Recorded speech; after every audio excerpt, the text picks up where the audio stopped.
आजच्या या पक्ष सोहळ्याच्या निमित्तानं मी आदरणीय शिंदे साहेबांचं मनापासून अंतःकरणापासून या ब्रह्मांड नायक पांडुरंगाच्या नगरीमध्ये त्या ठिकाणी अंतःकरणापासून स्वागत करतो।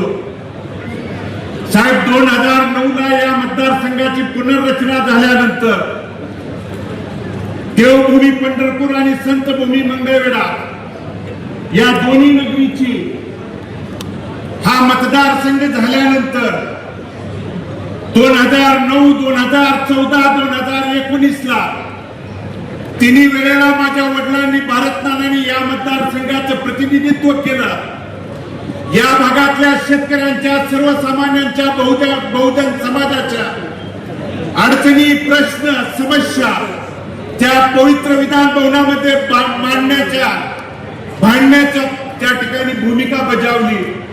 परंतु 2020 ला कोरोनाच्या त्या कठीण काळात त्या प्रसंगी दुःखद निधन झाल्यानंतर त्या अडचणीच्या, संकटाच्या प्रसंगी ज्यावेळी मतदारसंघावरती प्रतिकूल परिस्थिती, अडचणीची परिस्थिती, माझ्या कुटुंबावरती संकटाची, अडचणीची परिस्थिती त्या दरम्यान आली। मग झालेली पोटनिवडणूक असेल, त्यानंतर साहेब 2024 ला झालेली निवडणूक असेल, पोटनिवडणुकीला साहेब 3700 मतांनी मला पराभवाला त्या ठिकाणी सामोरं जावं लागलं।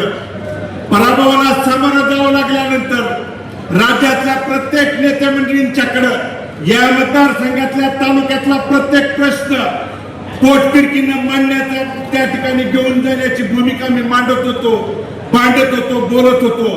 परंतु तालुक्यात बऱ्याच लोकांनी सांगितलं भालके संपलेत, भालकेचं काय आहे। पण 2024 ला देखील साहेब निवडणूक लढवत असताना या भालकेचं काय आहे म्हणून त्या ठिकाणी सांगितलं। पण त्या प्रतिकूल परिस्थितीत साहेब डोक्यावरती कुणाचा देखील हात नसताना ती निवडणूक लढवली।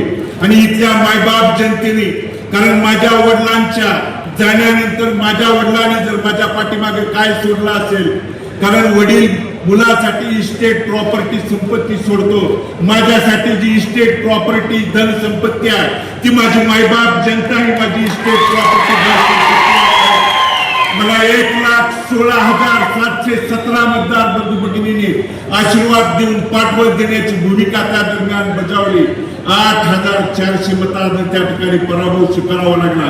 पण पराभवाला खचून न जाता लढणं त्या ठिकाणी काळाची गरज आहे। लढणं, कारण साहेब मी आपली भाषणं नेहमी त्या ठिकाणी ऐकत आलेलो आहे। रणांगणातनं त्या ठिकाणी पळ कधीच काढायचा नसतो, रणांगणातनं पळायचं नाही, तर प्रत्येक रणांगणातनं पळवायचं काम त्या ठिकाणी करायची भूमिका, पार पाडायची असते भूमिका। आणि म्हणून साहेब 4 महिन्यापूर्वी नगरपालिकेच्या निवडणुकीच्या निमित्तानं, कारण आपल्याला साहेब भेटायला येत असताना ज्या अनाथांच्या नाथ म्हणून ज्या महाराष्ट्रात आपण त्या ठिकाणी साहेब प्रसिद्ध आहे, गोरगरिबांना मदतीचा हात देणं, कार्यकर्त्यांना ताकद देणं, बळ देणं, कारण या पंढरपूरकरांनी नाही तर संपूर्ण महाराष्ट्राने साहेब बघितलं। आज आपण मुख्यमंत्री असताना साहेब पंढरपूरकरच नाही तर संपूर्ण महाराष्ट्र बघत होता।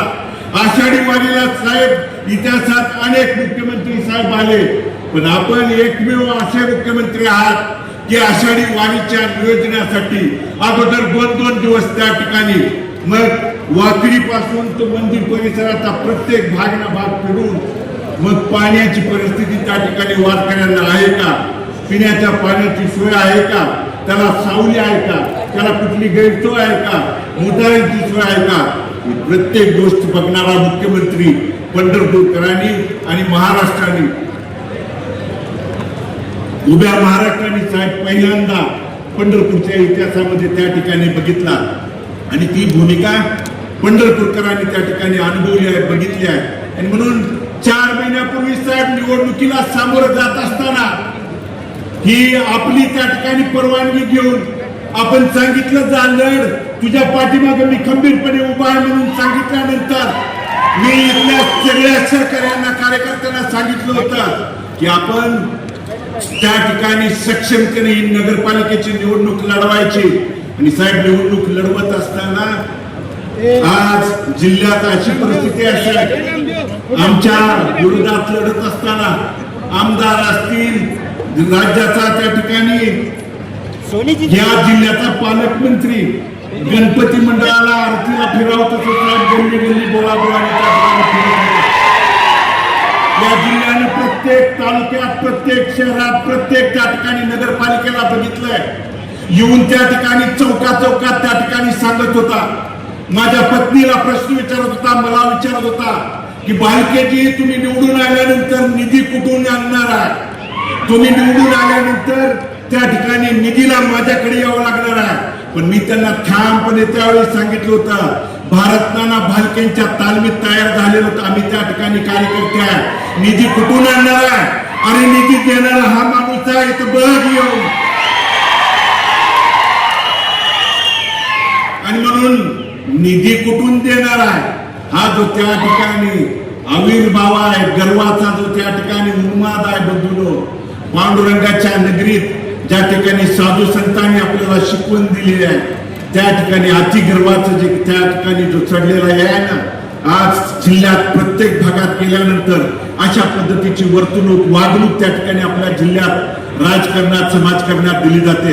अरे शिंदे साहेबांनी मुख्यमंत्री असताना उपमुख्यमंत्री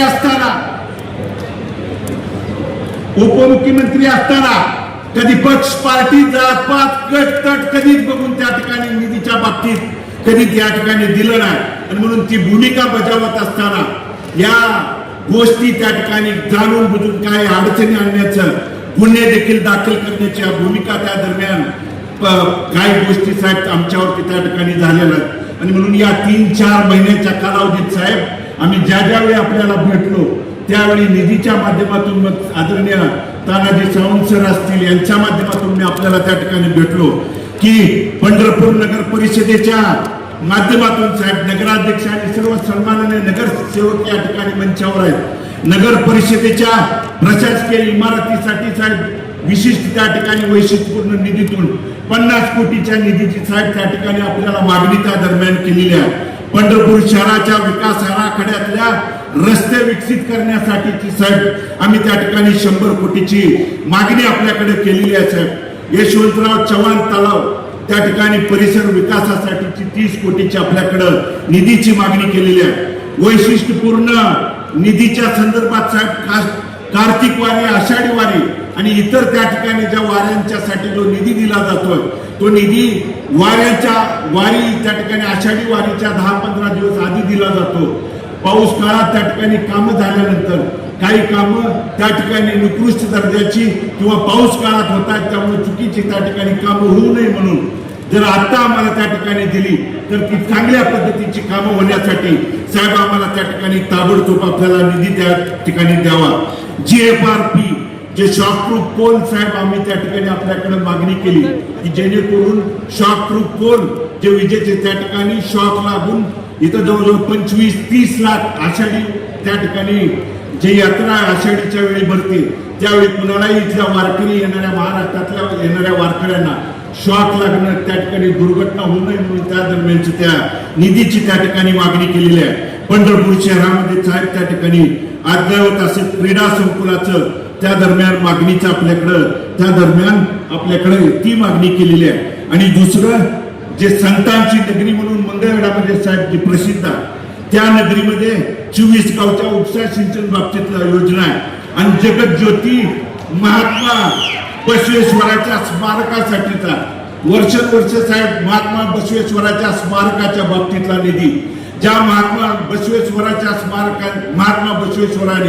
13 वर्षाचं वास्तव कर्मभूमी म्हणून मंगळवेढाच्या नगरीमधून जगाला त्या ठिकाणी समानतेची त्या ठिकाणी संदेश दिला त्याचं त्या ठिकाणी कुडाल संगमच्या धर्तीवरती आपल्या मंगळवेढ्यामध्ये त्या ठिकाणी स्मारक व्हावं यासाठी साहेब त्या ठिकाणी स्मारकाच्या निधीच्या बाबतीत आणि संत चोकामेळा स्मारकाच्या निधीच्या बाबतीत त्या ठिकाणी निधी मिळावा ही विनंती आपल्या माध्यमातून करतो. आणि सन्माननीय आदरणीय आरोग्यमंत्री साहेबांना देखील एक विनंती या दरम्यान करणार आहे की कॉटेजला 200 बेडचं त्या ठिकाणी आपल्याला त्या ठिकाणी घोषणा झालेली आहे त्या बाबतीत करून वाकरी पालखी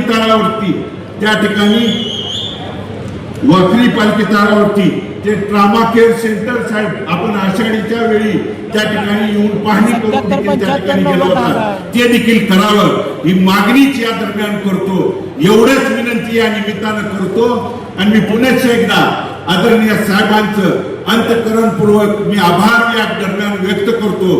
आणि साहेब आपण जो आमच्यावरती विश्वास दाखवला या पक्षामध्ये भविष्य काळात आदरणीय बापूंनी सांगितलेल्या पद्धतीनं या पक्षवाढीसाठी भविष्य काळात आपल्या विचारानं जास्तीत जास्त त्या ठिकाणी आपल्या जिल्ह्यात त्या ठिकाणी शिवसेनेचे आमदार निवडून देण्यासाठी आम्ही भविष्य काळात आपल्या सोबत त्या ठिकाणी ताकदीनं लढून त्या ठिकाणी आपल्या सोबत राहू एवढंच या निमित्तानं अभिवचन देतो आणि मी माझं मनोगत थांबवतो. धन्यवाद. जय हिंद, जय महाराष्ट्र.